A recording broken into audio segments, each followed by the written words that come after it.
안녕하십니까, 정인태입니다. 박근혜가 허경영을 고소한 까닭.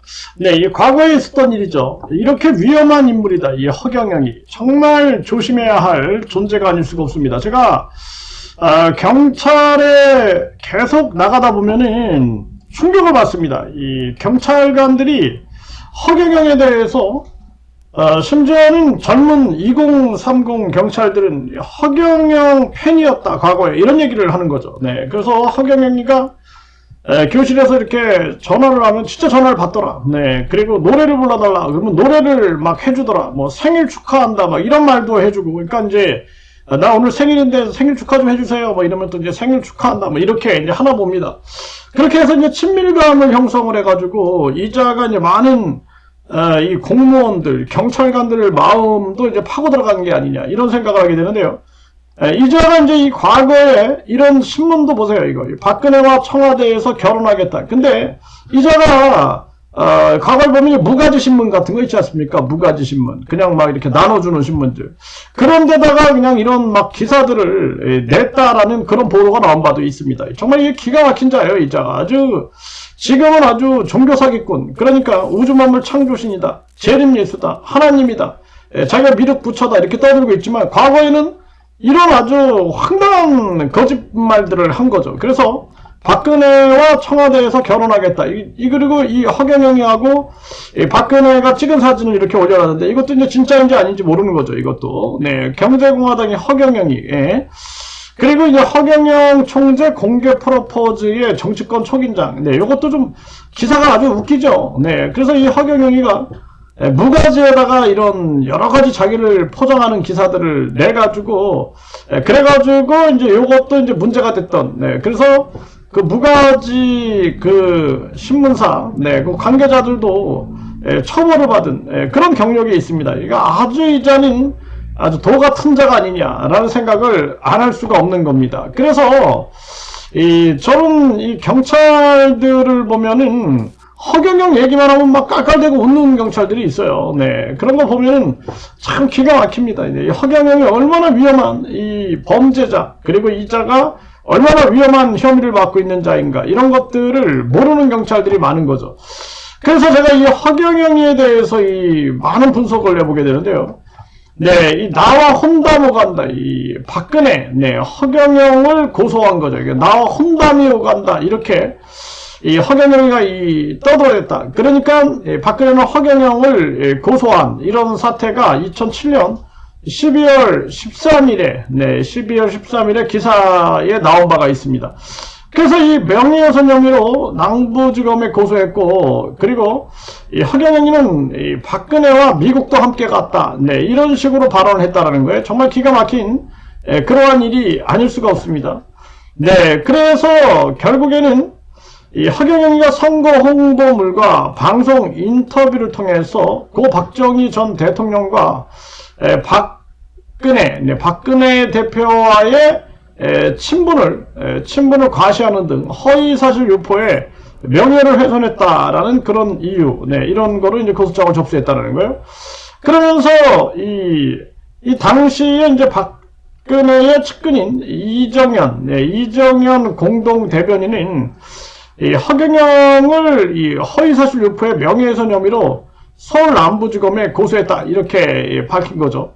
그래서 허경영이가 이 박근혜와의 관련해 홍보물과 인터뷰 등에서 언급하고 제시하는 것은 전혀 터무니없고 허무맹랑한 허위사실이다. 대꾸할 가치도 없는 비정상적, 비이성적 내용으로 이를 다루는 것 자체가 품격의 문제다. 네.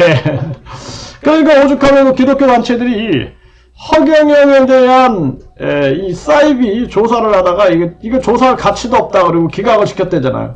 이거랑 비슷한 거죠. 정말 이 어처구니가 없는 거예요. 그런데 이제 이 허경영이가 지금은 엄청난 범죄 혐의를 받는 아주 그런 거물급 범죄 혐의자가 된 게 아니냐. 정말 기가 막힌 거죠. 네. 네, 그래서 이 박정희 전 대통령이 살아계실 때 박근혜와의 혼담이 있었다. 네, 서로가 좋게 보고 있는 그런 사이다. 네, 이러면서 이 허경영이가 평화방송 라디오에 출연해서 이런 아주 대범한 거짓말을 하는 자가 이 허경영이다라는 거예요. 그리고 2001년 미국 워싱턴에 이 박근혜와 함께 갔고 올 때도 같이 왔다, 이런 얘기를 했다라는 거예요. 부시 대통령 초청으로 갔는데 나는 부시를 만났고 박 전 대표는 못 만났다, 이렇게 얘기를 했다라는 겁니다. 정말 기가 막힌 거죠. 네. 그러면서 이 박 전 대표와 앞으로 어떤 관계를 희망하냐, 이렇게 얘기를 하니까 사회자 질문에 대충 짐작하시지 않냐, 혼사도 생각하고 있나 라는 질문에 네, 그런 것이 다 짐작되죠, 이렇게 말을 했다는 거예요. 정말 기가 막힌 자입니다. 네. 그래서 이 자가 이때도 출마하면서 박정희 대통령의 정책 보좌역 담당이라고 밝혔다라는 거예요. 그러면서 새마을운동을 박정희 대통령에게 최초로 제안해 실현했다. 그러면서 새마을운동을 최초로 만든 사람이라는 문구가 포스터에 새겨져 있다라는 것입니다. 참 기가 막힌 일이 아닐 수가 없어요. 그러니까 이 자가 얼마나 대범한가 이런 생각을 하게 되는 거죠. 그러니까 지금 뭐 이 건국대학교 관련해서 사문서 위조로 이 수사를 받고 있는데요. 이 불로유를 건국대학교에서 마치 그 논문을 인정한 것처럼 이자가 이제 의혹을 받고 있는 거예요. 네, 이자뿐만 아니라 이제 이 집단이 함께 연루된 게 아니냐, 이런 의혹을 받고 있는데, 이자는 뭐 어떤 교수가 가지고 왔다 막 이러면서 난리를 쳤죠. 네, 그런 아주 새빨간 거짓말들을 해대는 거죠. 근데 건국대학교는 그거 아니다, 사실 아니고 누가 위조했다, 위조. 네, 이 사문서를 위조하고 행사를 하고 변조하고 뿐만 아니라 이 사인까지도 위조한 게 아니냐, 뭐 이런 의혹을 받게 되는 거죠. 그러니까 이자가 얼마나 위험한 자냐. 그러니까 아주 이 상상을 초월한다. 그러니까 이 허경영이가 얼마나 거짓말을 잘하면 우주 차원의 거짓말을 하기 때문에 이 우주 차원의 거짓말을 검증할 수 있는 머리가 있는 사람 아니면은 이자를 수사 못해요. 네, 그리고 이자를 추적하지 못합니다. 네, 그래서 대부분 사람들은 다 넘어가는 거예요. 이자한테 속고 넘어가고 쓰러지고, 그리고 결국에는 한 3년만 이 허경영 옆에 있으면은 결국에는 재산이 그냥 탕진된다라는 거죠. 그냥 뭐 천국 티켓 사라, 뭐 또 천국 티켓에서 혼자만 사냐, 주변 뭐 가족들 뭐 이렇게 해가지고 심지어는 조상들까지, 그러니까 통일교가 그렇게 하듯이 또 이 도를 아십니까? 이 대순진리에 뭐 하면서 뭐 회원, 조상 회원식이다 뭐 이런 식으로 해가지고 뭐 천도식이다 뭐 이런 것들을 한다. 이 분파들 뭐 또 이런 관계된 자들 이렇게 떠들어대는 것처럼 정말 기가 막힌 일들이 벌어지고 있는 거죠. 그래서 이 허경영이는 아주 위험한 인물이다라는 걸 인식해야 된다. 우주 차원의 거짓말을 하고 있다. 우주 차원의 거짓말이기 때문에 이자의 범죄 혐의를 소명하는 것도 쉽지 않은 거다. 예, 보통 쉽지 않은 거다. 이렇게 말씀을 드리게 됩니다.